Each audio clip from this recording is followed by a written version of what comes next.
Hello everyone. Start करेंगे भाई इस वीडियो में क्वेश्चन 65 से। ठीक है, तो ये एक लॉन्ग क्वेश्चन है। इसमें हमें सब कुछ करना है, जर्नल एंट्रीज भी बनानी है, हमें रिवैल्यूएशन अकाउंट भी बनाना है, हमें पार्टनर्स कैपिटल अकाउंट भी बनाना है और फिर बैलेंस शीट भी बनानी है। ठीक है, तो चार काम मेन करने हैं। और इसमें लिख रहा है also calculate new profit sharing ratio, तो न्यू रेशो भी निकालने को बोल रहा है, बहुत सारी चीजें बोल रहे हैं। ठीक है, क्वेश्चन डिस्कस करते हैं सारा बिगनिंग से। X and Y share profits in the ratio of 5:3. Their balance sheet as at 31st March 2023 was। ठीक है, तो बैलेंस शीट देखो, लाइबिलिटी साइड में क्या क्या गिवन है। क्रेडिटर्स गिवन है, ईपीएफ एम्प्लॉयज प्रोविडेंट फंड। तो एम्प्लॉयज प्रोविडेंट फंड मैंने पहले भी समझा रखा है, ये एम्प्लॉयज का पैसा है, फर्म का पैसा नहीं है, ये डिस्ट्रीब्यूट नहीं करना। पार्टनर्स की कैपिटल अकाउंट की क्रेडिट साइड पे ये नहीं जाएगा, डिस्ट्रीब्यूट नहीं होगा। आगे पढ़ेंगे, वर्कमैन कंपनसेशन रिजर्व गिवन है 5800 का।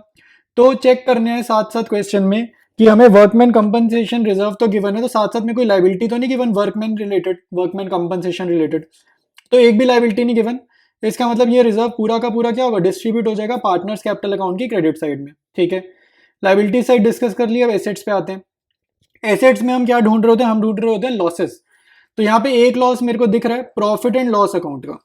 प्रॉफिट एंड लॉस अकाउंट अगर एसेट साइड में है, इसका नेचर होता है डेबिट, ये होता है लॉस। ठीक है, प्रॉफिट एंड लॉस अकाउंट अगर आपको क्रेडिट साइड में दिख रहा है, उसका नेचर होता है प्रॉफिट। ठीक है, प्रॉफिट एंड लॉस अकाउंट अगर लाइबिलिटी साइड, मैंने गलत बोल दिया, प्रॉफिट एंड लॉस अकाउंट अगर लाइबिलिटी साइड दिखता है, उसका नेचर होता है क्रेडिट और उसका मतलब होता है प्रॉफिट।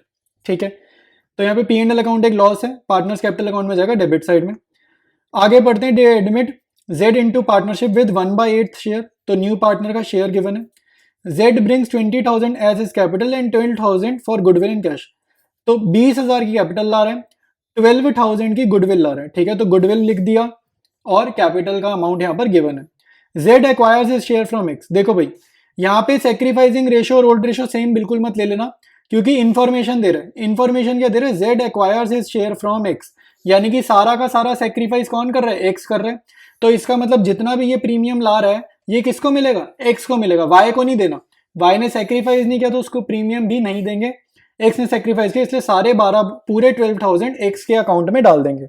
ठीक है, तो यहां तक हमने समझ लिया। आगे देखते हैं, फॉलोइंग रीवैल्यूएशंस आर आल्सो मेड। देखो क्लियर कह रहे हैं कि रीवैल्यूएशंस आर आल्सो मेड, मतलब ये जितनी भी एडजस्टमेंट्स है, इसका कहीं ना कहीं इफेक्ट कहां पड़ेगा, रीवैल्यूएशन अकाउंट में पड़ेगा। पॉइंट नंबर ए कह रहे हैं, employees provident fund liability is to be increase by 5,000। तो ये एक लाइबिलिटी है, लाइबिलिटी में गिवन है ना ईपीएफ, इंक्रीज करने मतलब लाइबिलिटी बढ़ानी है, तो रिवैल्यूएशन अकाउंट की डेबिट साइड में जाएगा। All debtors are good, all debtors are good का मीनिंग है कि मेरा 1 रुपया भी नहीं डूबेगा। ठीक है, मेरे को जिससे जितने पैसे लेने थे उतने पैसे मुझे मिल जाएंगे। ऑल डेटर्स आर गुड का मीनिंग ये होता है। ऊपर एसेट्स में अगर आप देखोगे, सन्ड्री डेटर्स है 20,000 के, और मेरे को लग रहा था कि 600 रुपए मेरे डूब जाएंगे, इसलिए मैंने प्रोविजन बनाए हुए। तो नीचे कह रहा है ऑल डेटर्स आर गुड, मतलब कि क्वेश्चन ये चाह रहा है कि आप इस प्रोविजन को रिमूव कर दो। प्रोविजन का नेचर होता है लाइबिलिटी का, कोई भी प्रोविजन होता है उसका नेचर क्या होता है, लाइबिलिटी। आपको ये मत कहना भाई एसेट्स में लिखा है, एसेट्स में माइनस हो रहा है ना, लेस लिखा है ना, एसेट्स में माइनस हो रहा है, यहां ना लिखते तो लाइबिलिटीज में यहां लिख सकते थे इसको प्रोविजन फॉर डाउटफुल डेट्स।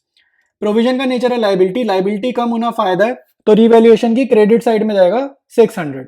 ठीक है, point number C, stock include 3,000 for obsolete items hence are to be written off. ठीक है, तो stock include 3,000 for obsolete items, मतलब कि stock hence to be written off मतलब कम करने, एसेट को कम करने, यानी कि रिवैल्यूएशन अकाउंट की कहां जाएगा, ये डेबिट साइड में जाएगा टू स्टॉक। फिर कह रहे creditors are to be paid 1,000 more. ठीक है, मतलब कि लाइबिलिटी ज्यादा हो गई, 1,000 और चुकाने मतलब लाइबिलिटी बढ़ गई, तो ये भी नुकसान है, रिवैल्यूएशन अकाउंट की डेबिट साइड में जाएगा। फिर कह रहे हैं fixed assets are to be revalued at 70,000। तो फिक्स्ड एसेट रीवैल्यू करनी है 70 पे, बैलेंस शीट में देखो फिक्स्ड एसेट्स है 80,000 की, तो 80,000 की चीज को शो करना है 70,000 में, वैल्यू कम करनी है, एसेट कम करनी है, ये भी नुकसान है, कहां जाएगा, रीवैल्यूएशन अकाउंट की डेबिट साइड में। ठीक है, तो स्टार्ट करते हैं भाई इसके आंसर को, स्टार्ट करते हैं सोल्यूशन को। मैं सबसे पहले रीवैल्यूएशन अकाउंट बना रहा हूं, और अगर कोई जर्नल एंट्रीज के लिए वीडियो खोल रहा है, जर्नल एंट्रीज देखनी, तो वो बिल्कुल लास्ट में होंगी। ठीक है, पहले revaluation, partners capital, balance sheet, और लास्ट में मैं जर्नल एंट्रीज कर दूंगा। ठीक है, पहले रीवैल्यूएशन अकाउंट बनाएंगे, डेबिट साइड में सारी चीजें लिख देंगे जो जो हमारे को लॉस हुए। तो एम्प्लॉयज प्रोविडेंट फंड की लाइबिलिटी बढ़ानी थी, तो कितने से बढ़ानी थी, 5,000, यहां पर लिख देंगे।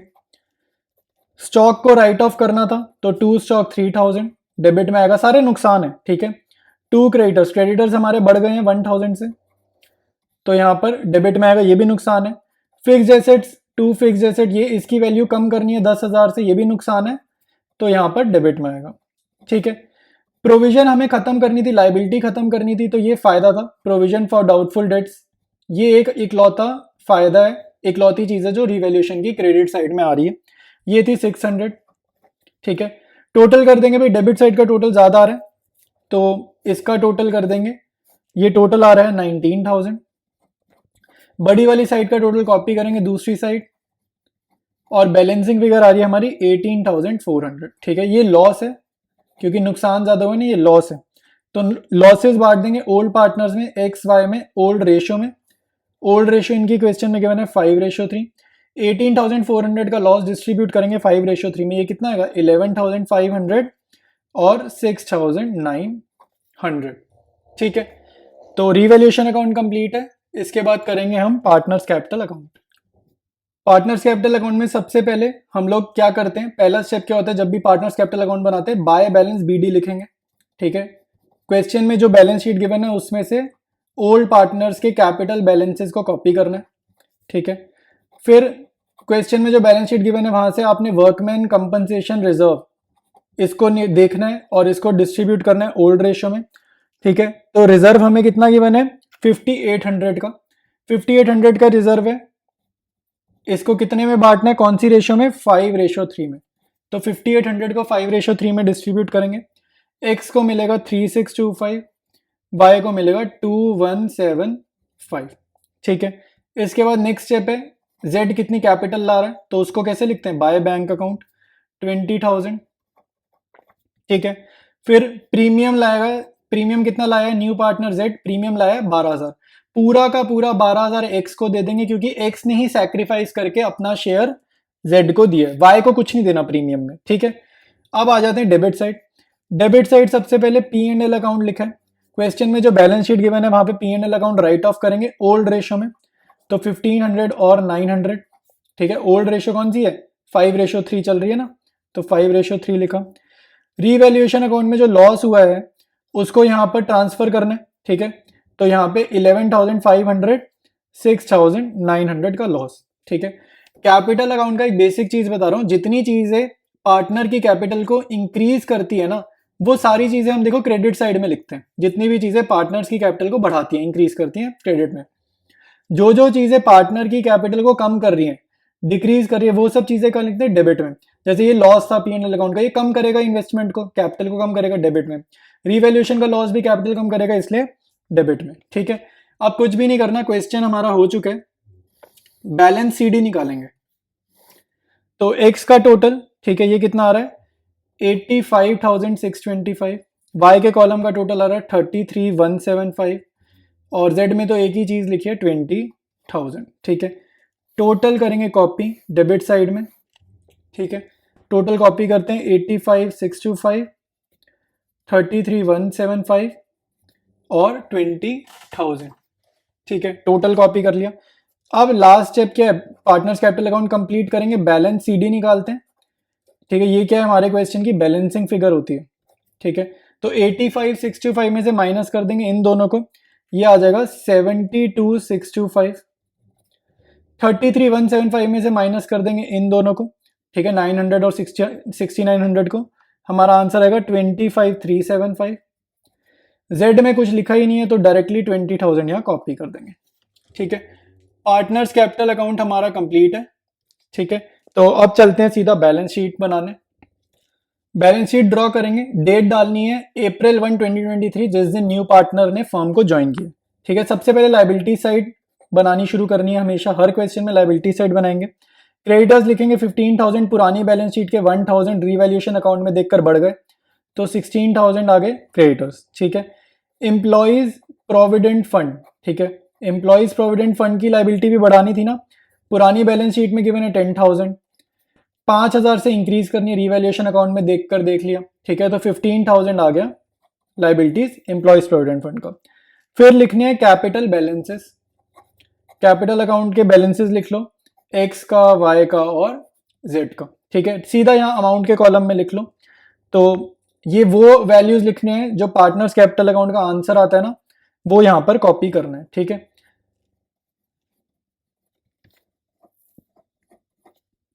अब आते हैं एसेट साइड पे।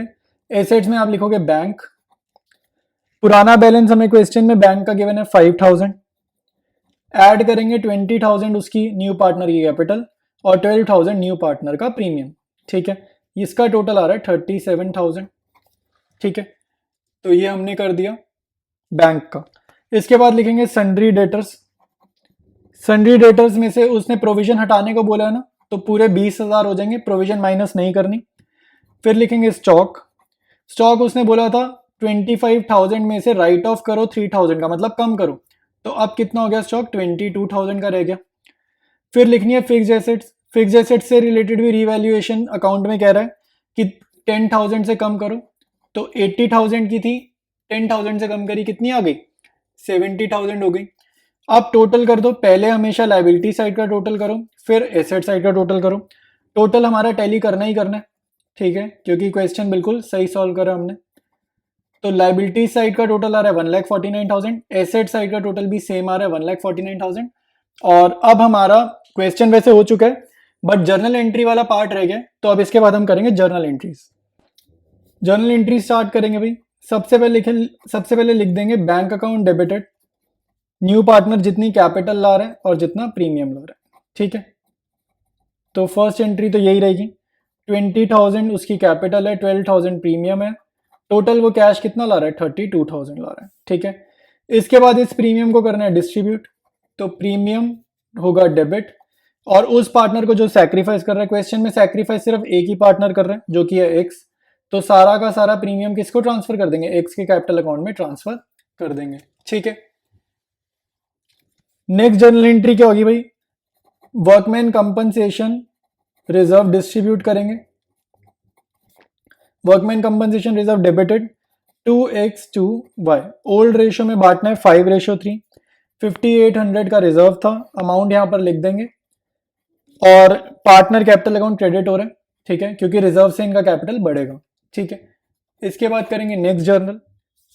तो रिवैल्यूएशन अकाउंट देख देख कर हम एंट्री बनाएंगे। Revaluation account debited 2 employees provident fund, 2 stock, 2 creditors और 2 फिक्स्ड एसेट्स। ठीक है, रिवैल्यूएशन अकाउंट की डेबिट साइड देखकर एक कंपाउंड जर्नल एंट्री बना देंगे। ईपीएफ की वैल्यू लिखी 5,000, स्टॉक की लिखी 3,000, क्रेडिटर्स की लिखी 1,000, फिक्स्ड एसेट्स की लिखी 10,000। इनका टोटल लिख दिया सीधा रिवैल्यूएशन के डेबिट में 19,000। ठीक है, अभी दो एंट्रीज तो आई थिंक और रह गई हैं। ठीक है, करते हैं कंटिन्यू। नेक्स्ट जर्नल एंट्री क्या होगी, रिवैल्यूएशन अकाउंट की क्रेडिट साइड देखोगे तो वहां पर लिखा है प्रोविजन फॉर डाउटफुल डेट्स, तो उसको देख के जर्नल एंट्री फॉर्म कर नहीं सकते। ठीक है, provision for doubtful debts to revaluation कितना आएगा, 600। ठीक है, इसके बाद हमने क्या करना है, नेक्स्ट जर्नल एंट्री में जो लॉस हुआ है एक्स वाई टू रिवैल्यूएशन वो लिख देंगे।